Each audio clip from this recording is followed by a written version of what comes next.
Friends, மகளேன் மரமகளே என்ற எபிசோடில் என்ன நடக்கலாம் அப்படிங்கிறத பற்றி பார்க்கலாம். இன்றைக்கான எபிசோட் இன்ட்ரெஸ்டிங்கான சுவாரஸ்யமான எபிசோட் அப்படின்னே சொல்லலாம். அபிராமியும் சின்ன தம்பியும் இப்போ பவானியோட வீட்டுக்கு போயிட்டு இப்போ அபிராமி துப்பாக்கி எடுத்து பவானி அப்படியே கதற விடுறாங்க. ஒரு கட்டத்தில் பவானிக்கு பக்கத்தில் சுட்டு நம்ம ஏற்கனவே நினச்ச மாதிரி அப்படியே பயத்தை காட்டிடுறாங்க. அதெல்லாம் பார்த்துட்டு பவானி கையெடுத்து கும்பிட்டு என்னை மன்னிச்சு விட்டுருக்குமா அப்படி இப்படின்னு சொல்லி கதறாங்க.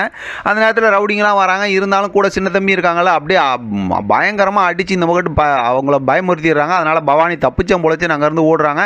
உடனே பார்த்தோம்னா அபிராமிக்கு இவன் சிவகாமி வீட்டுக்கு தான் போவான். அதனால் வண்டி எடு அங்கே போகலாங்கும் போது சின்ன தம்பி வேணான்னு சொல்கிறாரு. இருந்தாலும் அங்கே கூட்டிகிட்டு போகிறாங்க. அங்கே போனதுக்கப்புறம் பவானி அங்கே போய் சிவகாமி கிட்ட கேட்டு இந்த விஷயத்தெல்லாம் சொன்னதுக்கப்புறம் சரி நீ ஓடி ஒளிஞ்சிக்க நான் பார்த்துக்கிறேன் அப்படிங்கிற மாதிரி சொல்கிறாங்க. இப்போ அங்கே வந்து அபிராமி போயிடுறாங்க. போயிட்டு இப்போ சிவகாமி கிட்ட பயங்கர கோவத்தோட துப்பாக்கியை காட்டி பேசுகிறாங்க. சிவகாமி அப்படி இப்படின்னு சொல்லி சமாளித்து தான் பேசிக்கிட்டு இருக்காங்க. இங்கே இல்லை அப்படி இப்படிங்கிற மாதிரி இல்லை அவன் இங்கே தான் இருக்கிறான் அப்படிங்கிற மாதிரி ரொம்ப கோவமாக பேசிக்கிட்டு இருக்கும்போது பார்த்தோம் அப்படின்னா சிவகாமியோட ஹஸ்பண்ட் அதாவது அவங்களும் அவங்க பொண்ணு காயத்ரி அவங்களாம் வந்துடுறாங்க. வந்ததுக்கப்புறம் இருந்தாலும் பேசி சமாதானப்படுத்தி அங்கேருந்து அபிராமியை அமுச்சு விட்டுறாங்க. பயங்கர கோபமாக தான் பேசிட்டு அங்கேருந்து கிளம்பி வராங்க.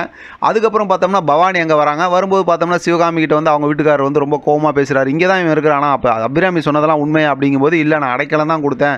அதே நேரத்தில் இப்போ இவன் வெளியில் போனான்னா அபிராமியால் இவனுக்கு ஆபத்து இருக்குது. அது வரைக்கும் இவன் இங்கே தான் இருக்கணும் அப்படிங்கிற மாதிரி சொல்லிடுறாங்க. ஆக மொத்தத்தில் இப்போ சிவகாமி வீட்டிலே வந்து பவானி வேலையை போட்டு காட்ட போகிறாங்க. ஏன்னா அவங்க பொண்ணு காயத்ரி இருக்குல்ல அந்த விஷயத்தை அதை தான் சொல்கிறார் அவரும். இருந்தாலும் இவன் வந்து அப்படி இப்படின்னு சொல்லிட்டு பவானி வந்து சொல்லி அப்படியே தப்பிச்சிக்கிறாங்க. இப்போ பார்த்தா அபிராமி வந்து வீட்டுக்கு வராங்க. இங்கே பார்த்தா பரஞ்சோதி எல்லாம் வீட்டில் இருக்கவங்களாம் என்ன நடந்துச்சோன்னு அப்படியே பதட்டத்தோடு எதிர்பார்த்துக்கிட்டு இருக்காங்க துளசி எல்லாரும். அப்போ வந்து அபிராமி சொல்கிறாங்க இன்றைக்கி அவன் தப்பிச்சிட்டான் ஆனால் அவனை சும்மா விட மாட்டேன் அப்படி இப்படின்னு சொல்லி ரொம்ப ஆக்ரோஷமாக பேசுகிறாங்க. வீட்டில் இருக்க வைத்தறிஞ்ச குரூப்லாம் வந்து அபிராமிக்கு அப்படியே ஜாலரை தட்டி அதை அப்படி பண்ணு இப்படி பண்ணுங்கிற மாதிரி சொல்லிக்கிட்டு இருக்காங்க. அதே நேரத்தில் பரஞ்சோதி வந்து இந்த மாதிரிலாம் வேணாமா இதெல்லாம் செய்ய வேணாங்கிற மாதிரி சொல்கிறாங்க. துளசியும் ரொம்ப பயந்து போயிருக்காங்க.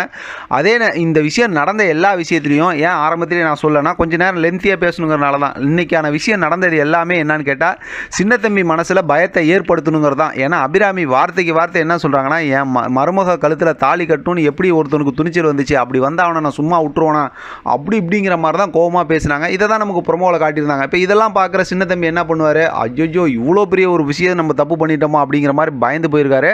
அதனால் தனியாக ரூமில் வந்து புலம்புன்னு புலம்புறாரு. எப்படியாவது வந்து யதார்த்தமாக அந்த மாதிரி ஒரு சுச்சுவேஷனில் நான் தாலியை கட்டிட்டேன் அதை முதல்ல கழட்டணும் அப்படிங்கிற மாதிரி சின்ன தம்பி யோசிக்கிறாரு. நாளைக்கான எபிசோடில் அந்த ப்ரொமோவில் காட்டின மாதிரி இதை போய் துளசி கிட்ட சொல்ல போகிறாங்க. ஆனால் அதுக்கு முன்னாடி துளசி வந்து கனவுல முத்துவை பார்ப்பாங்க. முத்து தான் சத்தியம் பண்ணி கேட்டிருக்காருல. அது மட்டும் இல்லாமல் இன்றைக்கான எபிசோட் லாஸ்ட்டில் ஒரு சூப்பரான ஒரு ப்ரொமோ காட்டியிருக்காங்க. அதில் பார்த்தா துளசியோட அம்மா அந்த மாதிரி அவங்களுக்கு நல்ல செய்தி நடக்கும்னு கோயிலில் சித்தர் சொன்னார் அப்படிங்கிறதும் அந்த தேதியை பற்றி சொல்கிறாங்க 5ஆம் தேதின்னு. அப்போ என்ன நடந்துச்சுன்னு சின்ன தம்பிட்டையும் கேட்குறாங்க. இவங்க 2 பேருக்கும் தெரியல தாலி கட்டின விஷயம்.